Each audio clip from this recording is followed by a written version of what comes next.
Ladies and gentlemen, hello and welcome to the CSL. We are getting ready to hop into the playoffs once again. We're here in the round of 16 and we're going to be coming up with a couple of great teams here. University of Illinois at Urbana-Champaign versus UC Irvine. Yeah, we got our good old Midwest slash almost East Coast team versus our West Coast team. It's going to be a fun one for the round of 16. This is going to be, I think a lot of people are anticipating there's going to be one team that's pretty heavily favored. I think we'll talk about it, but the players decided to get started as soon as possible since I think we were already a little bit delayed. So we're hopping into that first game immediately on Catalyst, Joe. And spawning here in the top left-hand side, playing for the University of Illinois, it is Forbolt. I think he's actually, Forbolt's going to be representing Irvine. Oh! Yeah, but down here in the bottom right, we have the player representing the University of Illinois at Urbana-Champaign. Give it up for D Keyboard, aka Arias G, according to the CSL website. So we were talking about, we do have a pool first here coming down from D Keyboard, but we were talking about that favoritism coming up for UC Irvine, I think, or for Illinois. Illinois. Actually.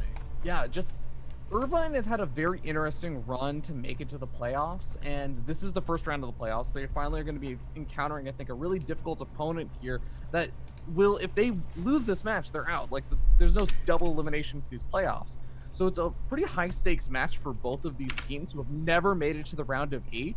But most importantly, Irvine made it here with a score record of, I believe, 1-7. So they actually have only won one match so far in the CSL, and that one match happened to be a match where the ace player of the other team, Juggernaut Jason, actually no-showed. So they got to 3-0 because they won one of the 1v1s and they won a 2v2, but then they got a default bye win in that last 1v1 where Jason, their opponent, didn't actually end up showing up. So this is kind of like a proving moment to showcase that they belong here in the playoffs, that they can make a good run.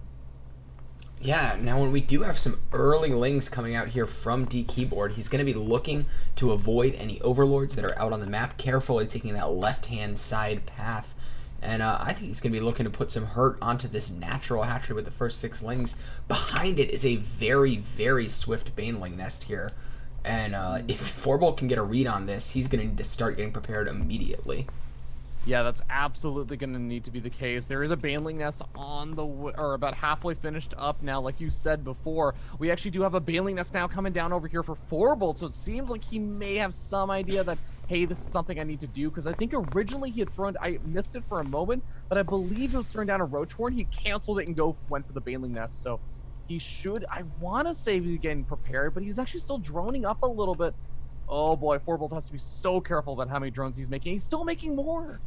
And this is such, I would say in many ways, a more important match for Forbolt because he is his team's ace going up against a team they're not favored against. If he just gets caught with his pants down here and gets taken out by some early aggression, well, that's going to be absolutely disastrous for them. Killing off an Overlord is going to be nice, but that means that the Queen is also going to be a little bit vulnerable. The Lings and the Banelings, most importantly, are going to be coming on in. The Queen is so far off of creep, it has nowhere to retreat, and once these Lings hit the wraparound on it, it's going to die. Oh man, a couple of those Lings also going down to a single Baneling, and D Keyboard even retaining a majority of these. Spinecrawler's about to finish up though, and there is a drone lead right now for Forbolt, so he can afford to lose a few drones, but has to be careful not to lose too many. Yeah, Forbolt is now flooding out nothing but lings. He's trying to get that spine up in the main here. So far, it looks as if he is going to be holding on by the skin of his teeth. This Spinecrawler worth its weight in gold in terms of this defense right now.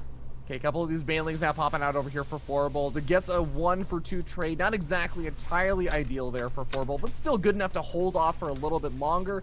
He gets a next round of reinforcements out. He needs to rebuild another Spinecrawler. Maybe that's a good Baneling hit for Forbolt. And that may be the saving grace here to try and prevent his opponent from just snowballing. Yeah, he is trying to get the Spinecrawler up at the front to shore up his defenses here. He's also building some Banelings behind this. Remember, he still has that drone lead, so if he can continue to hang on here, he's going to find himself in a nice position here in this ZVZ. The Spinecrawler chips away at these Lings from the back, and the Banelings, looking for those good connections, do get a decent one here, but the second Baneling going to have to retreat and try not to get taken out for free. Yeah, it's not over by any means, but I really have to say that Forbolt's done a really good job, and I think he's in a good position to maybe bounce out of this in a really nice spot, but has to be a bit careful. Okay, good. Gets another good Baneling hit connection over there. Forbolt does. But now you have to note in the production tab, D Keyboard is no longer reinforcing, so he's gone into much heavier droning than Forbolt and a lot earlier on. So Forbolt has to recognize this with the ebbs and flows of ZVZ. You have to realize, wait a second, my opponent's not making more units. I need to go on the counteroffensive now with the units I've made. I do love what Forbolt's doing here with that Ling run by going on. He knows that most of his opponent's army is on the other side of the map, and he's going to be looking to potentially do some damage here. But there is a big Baneling engagement going on in the middle of the map. Wipes out nearly all of D Keyboard's army. Oh my god, that actually might be a huge maneuver that could have potentially won him the game right there. There's a lot of supply, sure, right now for D Keyboard, but it's all in production. GG. Forbolt locks down game number 1 for UC Irvine. Really good game out of him. That was a super important one for them. And I'd say that was just a clinic in holding off early game aggression in ZVZ. Yeah, it got a little bit scary there at the beginning. He was still droning up, still continuing to, I guess, while he did have the Baneling nest coming up, he was still just continuing to invest in these economic focuses. And he was able to perfectly get the exact amount of drones where he was also able to get a good enough connection on some of those Banelings that he was able to eventually overwhelm his opponent. I got a little bit afraid because his queen was off of creep and got surrounded and picked off. There were some dangerous elements there, but Forbolt pulls through in the end and locks down a very important game, like you said, for his team. So don't go anywhere, guys. We are going to be right back with the next game in the series. It's going to be a 1v1 between Crimlon and Civilok, and that's going to be another ZVZ.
But she said, trust me,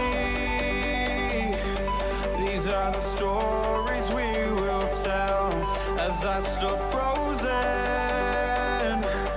infinite, I almost fell. But I got a feeling and my heart starts beating, a sudden rush of feeling alive. This is freedom and I won't change, I won't phase out.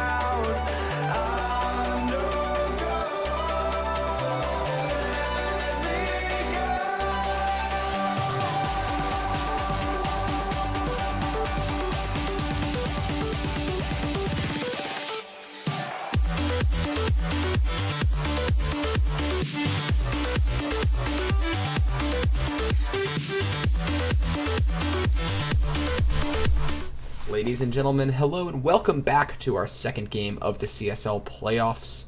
Going into this game, Irvine does lead 1-0 against their opponents, Illinois.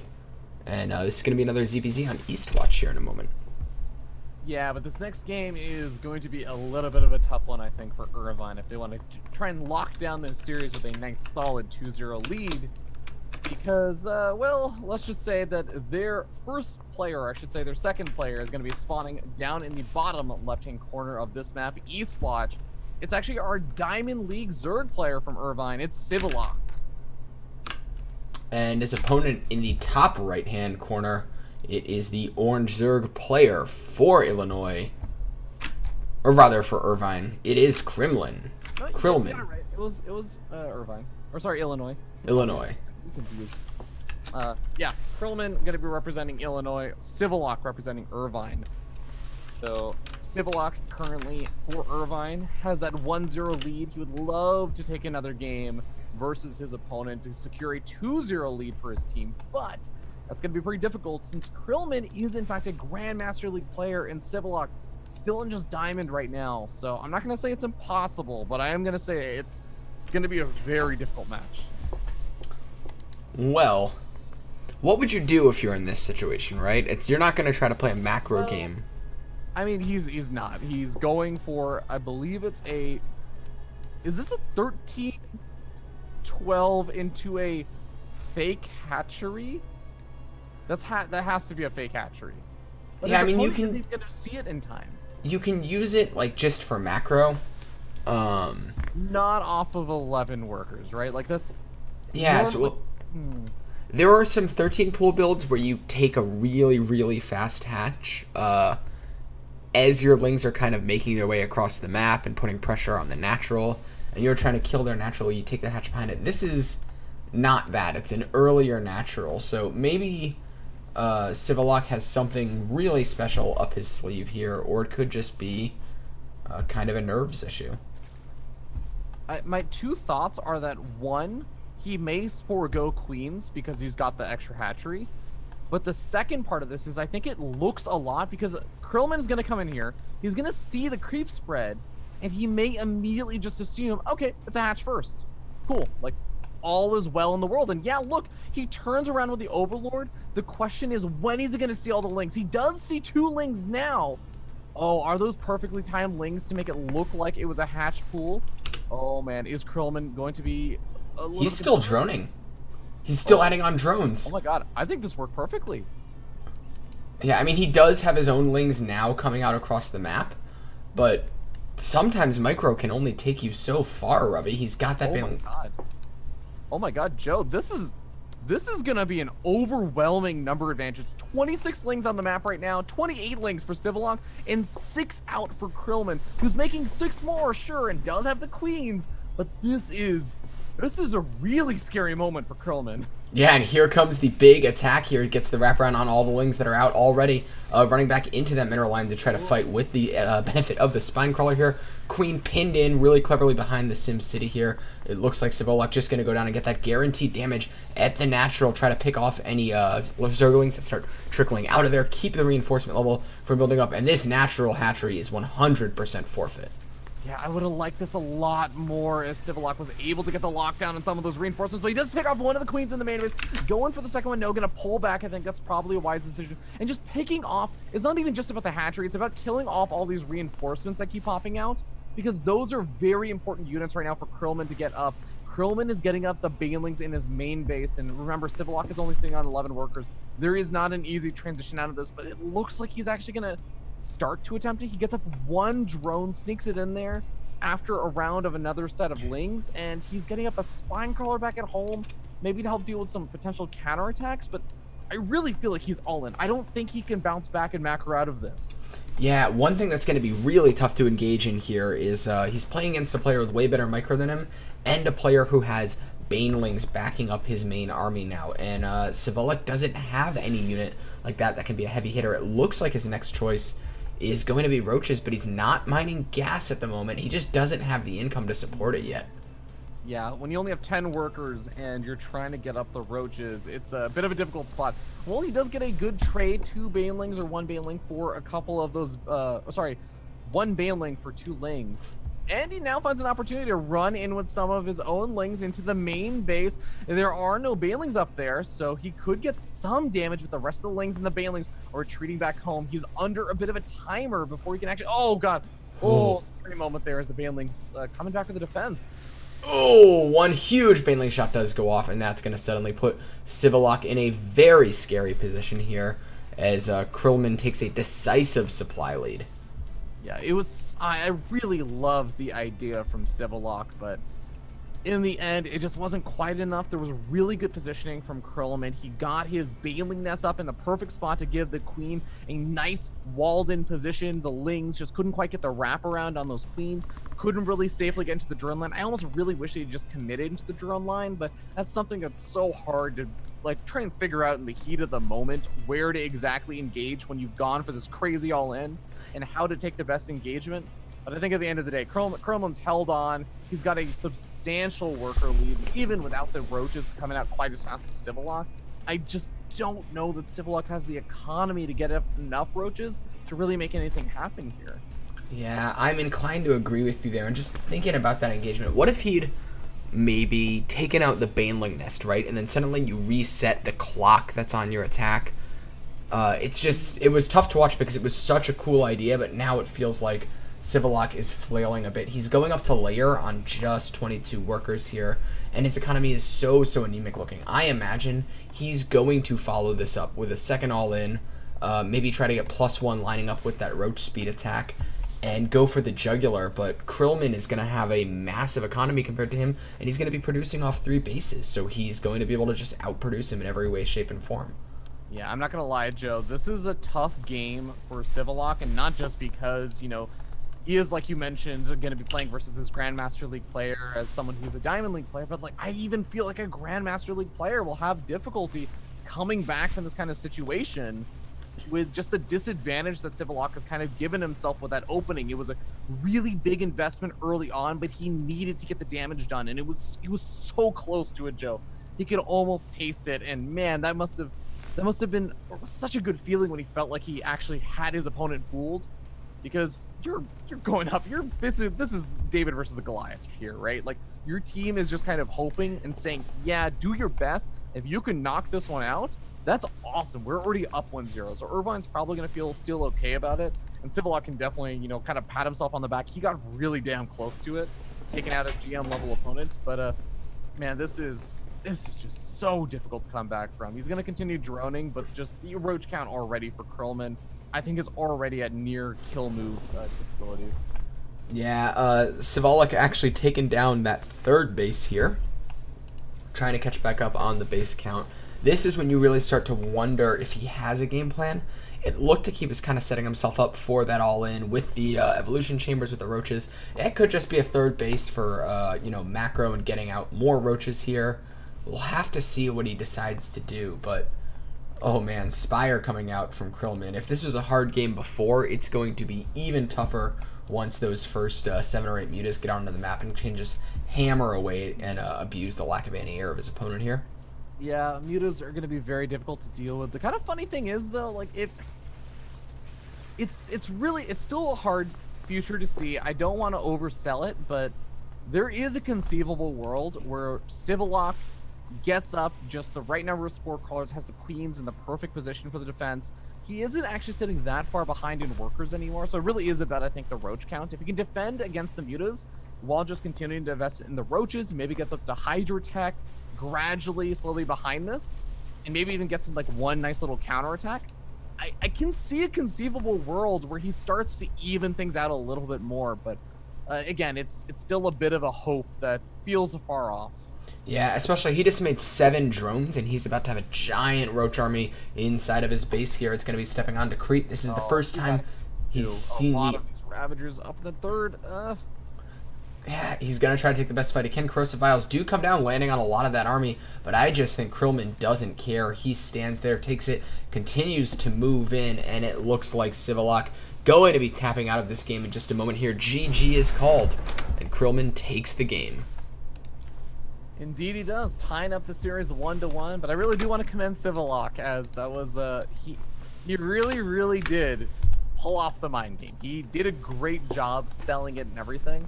I was skeptical when I saw that build, and I saw the potential there at the end. I have to admit that I think that even Curlman was kind of like, oh, wait a second, that was a little bit of a moment of, I don't want to say full panic, because I think he handled it very well, very calmly. He had the right positioning on his buildings and everything, but there was probably definitely a moment there where he was like, wait, are you serious? Wait, why do you have so many Zerglings there? So well played to Civillock, but Curlman does manage to take game number 2. Yeah, that's actually going to tie up the series, which is going to put us in a super important 2v2 match here coming up.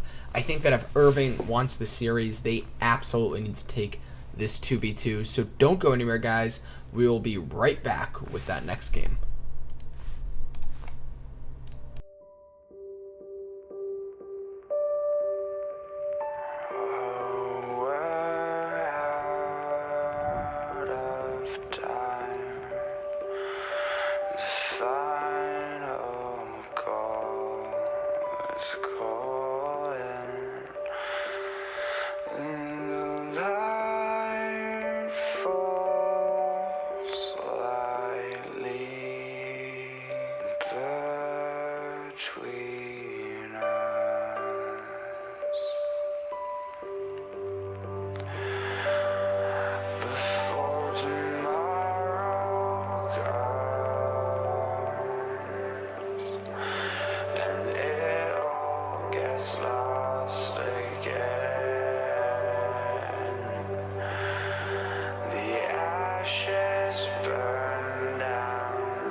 But she said, trust me, these are the stories we will tell. As I stood frozen, infinite, I almost fell. But I got a feeling and my heart starts beating, a sudden rush of feeling alive. This is freedom and I won't change, I won't phase out. I'm no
Right from the start, we knew that this would never be now, baby. Be now, baby. We're miles apart, and we just wanna let it free now, baby. Free now, baby. 'Cause I'm only living for today, and I know you're understanding what I say. We're out of time, so I'm keeping my heart safe and sound.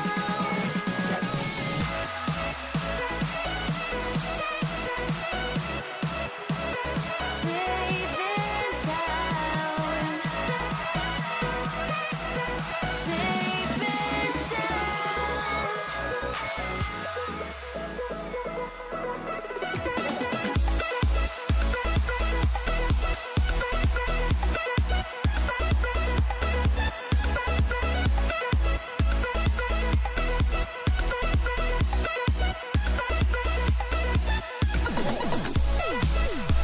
Ladies and gentlemen, hello and welcome back to the CSL. I am Joe, this is Fear Dragon, and we're getting ready to hop into the 2v2 between University of Illinois at Urbana-Champaign versus UC Irvine. Indeed, it is going to, in fact, be a 2v2 match on Shrines of Lizzle. I don't actually think I've ever had to say the name before. We've seen this map multiple times, but I've never actually said the 2v2 name out loud, Joe, so I'm excited to jump into this. See how this 2v2 is going to go, because this is a very important one. You mentioned this before, that 2v2 could determine who has the momentum going into that game number 4. So spawning here in the bottom left-hand corner of Shrines of Lizzle, it is Neverland, the blue Terran player, and their red Zerg teammate, Waldosia. And spawning up in the right-hand side of the map, we have our green Zerg player. It's Quick Draw. He's going for a bit of a quick draw himself. And their teammates, the purple Protoss player, Kyle, who are going to be representing none other than UC Irvine. Yeah, I mean, I feel like going for that super early pool gas on Shrines of Lizzle, not a bad idea when you consider the rush distance on this map is about the distance of your main to your natural on some maps. It is a pretty small map in a lot of regards. The kind of funny thing is also it's very easy to segment off your opponent from defending their teammates. So you just kind of target fire down one and it becomes a 2 versus 1, which is always just an uncomfortable spot to be.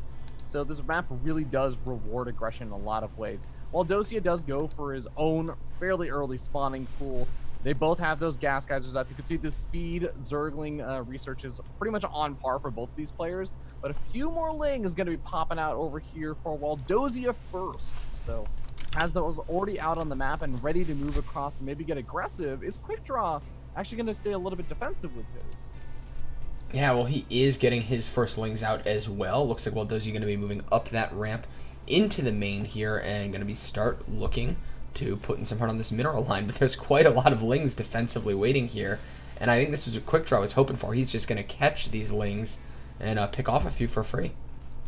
Yeah, and while there may be 2 Zerg players, one on either side for this matchup, it's a Protoss and a Terran teammate for either side. UC Irvine has the Protoss, and of course Illinois has the Terran player. So that's where I think a lot of the big differences are going to be in how they are able to hold off or put on some of this aggression, as Zerg players are eventually going to stop being the only players really interacting with each other very shortly. A couple of gateway units about to pop out.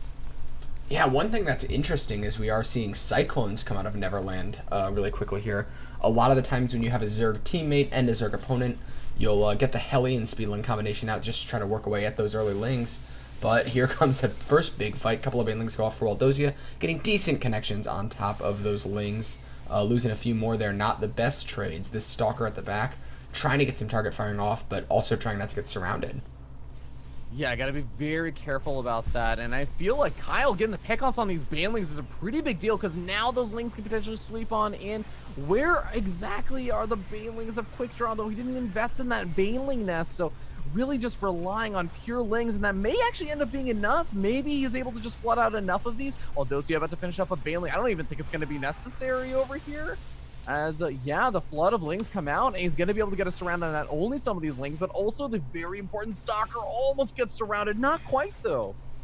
Yeah, but now those Stalkers are holed up defensively, at least for the moment here. They can get surrounded so easily if they come down that ramp. It does look like they're going to be trying to poke out a bit, trying to help his teammate out is Kyle. But Quick Draw holding on here without any units, and these lings are in his mineral line. This is very dangerous. Oh, man. I mean, dangerous is an understatement at this point, as Quick Draw left with just 4 workers after that onslaught. The Stalkers trying to come up the ramp, engaging versus Cyclones, though, is never a fun situation for a Protoss player. He loses basically almost all of the Stalkers. One more Stalker comes in to reinforce, and he will be able to pick off that final Cyclone, but another one even comes in. 2 more come in. And Quick Draw may have defended, but at what cost, Joe? There's only 2 workers. Sorry, nay, 1 worker. Oh, no. 0 workers? 0 workers left for Quick Draw. Yeah, he is going to, quote-unquote, re-drone immediately, pumping out those 3 workers here. I mean, one thing that Kyle has going for him is this is a relatively high Stalker count. He can get out on the map. Any Overlords that are exposed could be vulnerable to this, but it's dangerous because there are high numbers of lings out on the map.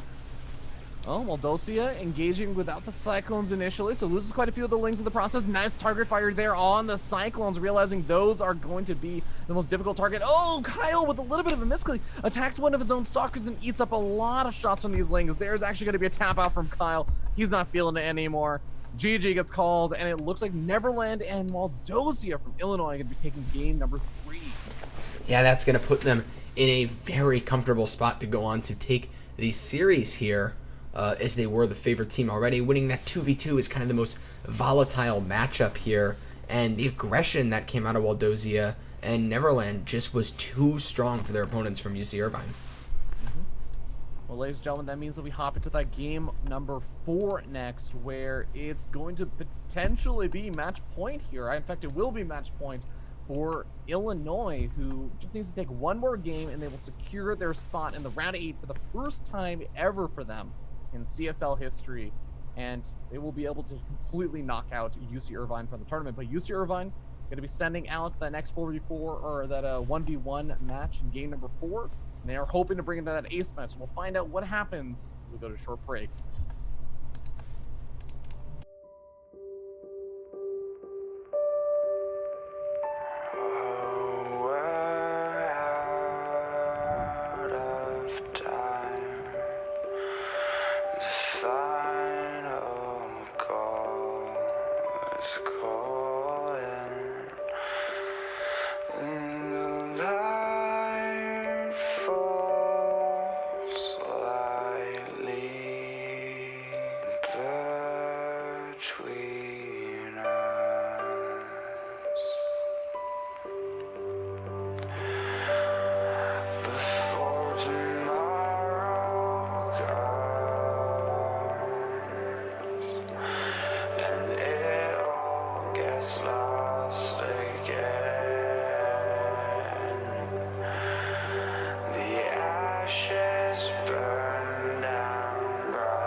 but she said, trust me,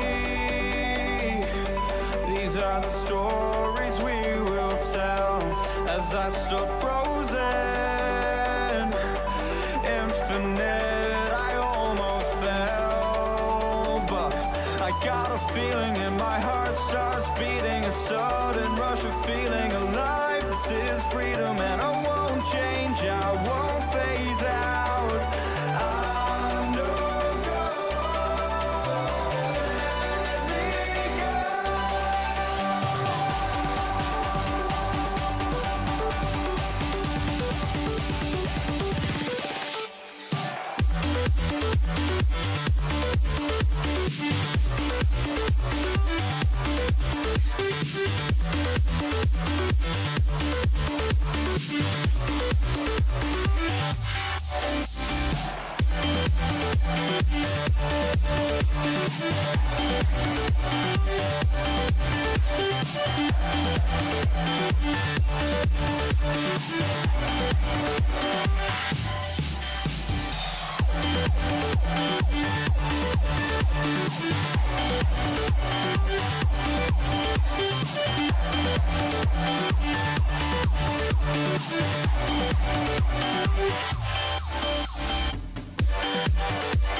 Right from the start, we knew that this would never be now, baby. Be now, baby.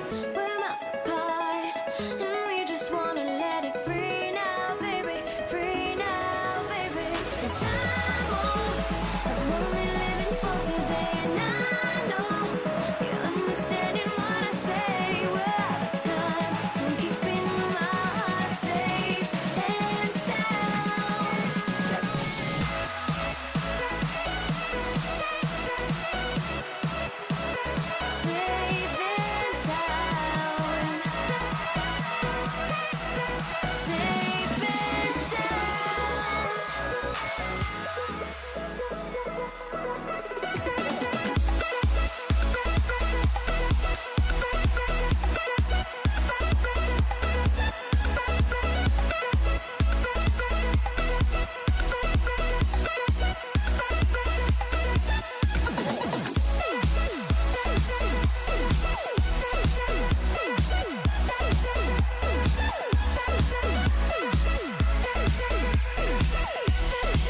ladies and gentlemen, hello and welcome back to what could be our final game of the evening as we approach match point here on Neon Violet Square. This is the last regularly scheduled match. This is either going to be the end of the series or the ace match, and it's going to be a TVP to change things up a bit. Indeed. Ace match indeed. I'm excited for this because we even got an ace match emote in StarCraft recently for the Nation War stuff, so I would say this is the time to bust it out, but everyone is just watching in Twitch chat. They don't actually get to do this in the game. Maybe one of the players will use it.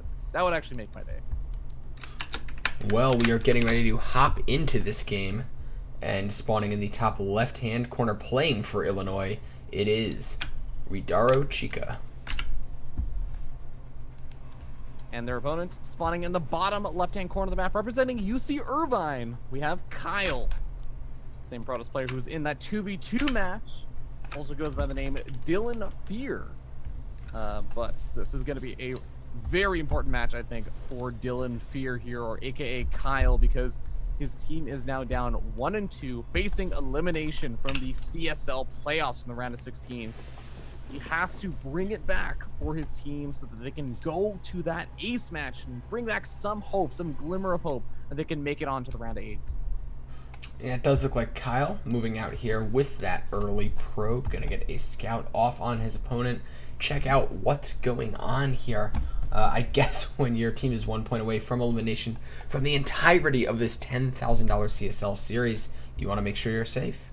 Yeah, I mean, there are some funky 1-1-1 builds that Terran players can do, proxy, factories, etc. But it's also just nice. You can do this kind of probe scout fairly safely off of a gateway expand. It's not a huge resource investment, and technically you can usually kind of harass that SCV building the barracks, but it doesn't look like he's opting to do that. In fact, the probe getting very close to dying. Oh, there's the kill. That's so annoying. I cannot stress that enough, Joe, because he did not confirm if there was actually going to be a factory plopping down, if there was a command center behind this. So technically, Kyle's going to be taking a bit of a risk here if he just assumes that there's an expansion, because this very well could be some kind of crazy 1-1-1 or like a proxy factory or something, although he didn't see a second gas geyser. So, I mean, it's unlikely. It's probably a relatively safe assumption, but there are some cheeky Terrans out there, Joe. There very much are.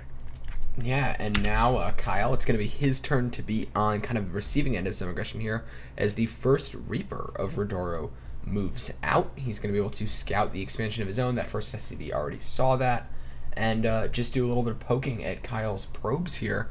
Doesn't have any units out to handle this just yet. Oh my god, that Stalker is really late, Joe. That's an incredibly late Stalker for Kyle. Oh, this is going to be so annoying. He is going to be taking a lot of just annoying damage here. Even just this probes chasing after a Reaper is a lot of lost mining time. Yeah, and continuing to chase, pulling back the damage ones. Is he actually going to get this Reaper? It doesn't quite look like it. No, yeah. The Reaper will evade defeat and continue to harass. Does only pick off one worker, so I guess all in all it could be worse. But the Stalker now out should be able to at least push back that Reaper a good bit. Yeah, coming in for the second swing, it's probably going to be a bit less successful here. Stalker not going to chase out too far, doesn't want to overextend and let the Reaper slide behind and get even more damage done. And both of these players just looking to kind of power up here. And the choice out of Kyle going to be that Blink technology. So we might be seeing some more gateways coming out here and potentially some on the map aggression. All right, Irvine going for the Blink, like you said. It can be a bit more of a defensive Blink a lot of the time, but if you find an opportunity, you can definitely get offensive with it. We do have the Reaper popping on forward. Oh man, makes it way past the Stalker. Guess what? Second Stalker? It's actually nowhere to be seen. It's only in that gateway right now. So this is a really, really greedy way to play things out. Getting a little bit of lag here. Yeah. Oh no, it's poor Kyle. Kyle. Well, the players do have the opportunity to pause if they feel the need to, but okay, that Blink tech is definitely going to get scouted out now. Gonna lose another probe as well because there's only that one Stalker. This is a worst case situation, I feel like, right now for Kyle, who's also going to be facing off against a Widow Mine drops shortly. Yeah, with no detection in sight either, this is going to be a real pain to deal with. Yeah, I mean, with the Widow Mines now, you can just sacrifice a single probe. The Widow Mines reveal themselves after they shoot their payload. But like you said, it's still going to be very annoying to deal with. Yeah, especially because it's not like it's one Widow Mine, right? It's 3. So at a minimum, there's a pretty good chance to clean up at least 3 probes here. And that's assuming that Kyle is on point with his reaction. This drop is going to come in. Let's see what it can get done here. No probe pull just yet. And it looks like maximum detonations for this Terran, getting 5 probes and getting out. Yeah, I mean, 5 workers definitely not bad for Retro, but considering there's no probe pull, I'm actually surprised there weren't more. But I guess the funny thing is the natural expansion is actually fairly well saturated at this point. In fact, a little oversaturated until the gas geysers finish up. So it ends up not being as bad as it potentially could have been. And the Stalkers on the other side of the map are actually able to get some good damage done. Because remember, when you invest in that 1-1-1, stim and combat shields and all that good stuff for those Marines, not going to be finishing up for a while. And in fact, still no bunker coming up over here for Retro. So he will be taking a lot of chip damage here against the Stalkers until the Widow Mines can be placed defensively. Yeah, it looks like Kyle going to try to press up here. Once again, one Widow Mine does go off, taking the shields off those Stalkers. A tank shell, rather, not a Widow Mine. And that's going to be enough to force Kyle back. Not going to be looking to do any more damage with this small pack of Stalkers. But he's secured himself his 3rd base. He's going to be able to continue to get his probe count up. And it seems like he's doing an okay job of recovering from what looked like a really tough situation in the beginning there. Yeah, definitely doing a lot better now. The double forge is also up. He can boost out some upgrades and play a little bit of catch-up since his opponent is already going to have +1 weapons. That 3rd base also, like you said, going to be very important for chrono boosting out multiple probes and just boosting up that economy as much as possible. Got to be careful with the Stalkers. Doing a nice job baiting out that Widow Mine. Has to be careful. There is a Widow Mine that's just very cleverly placed on the pathway back over here, but oh my god. No way. Kyle, he has some 6 star sense that there is a drop moving out, but oh no, the star sense is not totally complete. He's going to be moving in the wrong direction to potentially catch it. I think he may have just been looking to maybe poke forward for the 3rd and scout it.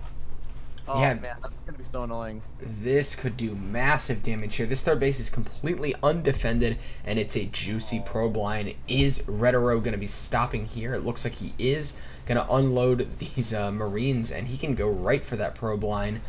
These probes should start falling pretty quickly here with good target firing. Already 8 probes going down. Kyle trying to do a bit of counter damage on his own on the other side of the map, but it is nothing compared to what he is losing back at home. Yeah, honestly, I think that Kyle was just, I want to say, 20 to 30 seconds late on that gateway flood. Because the gateways really needed to be finished up if he was going to try and get so aggressive and stay so aggressive with these Blink Stalkers. They need to be done like a little bit earlier. And then he could have actually made a lot of those units defensively and had those Stalkers out on the map or something. But like you said, takes a lot of damage with the worker count, takes a lot of damage by losing the 3rd, and doesn't even really manage to get the punish off by killing off the medevac. So this is just worst case situation. He lost a lot of his Stalkers on the other side of the map trying to take out that 3rd base. I think he lost like 3 or 4 of them of the 6. So he's only got 2 left. Yeah, back at home, it looks like Retro finally able to clear out that handful of Stalkers and take his own 3rd base. And, I mean, if we just take a look at the supply here, Retro is doubling Kyle's supply nearly. And that's a scary position to be in, especially this early on in the game.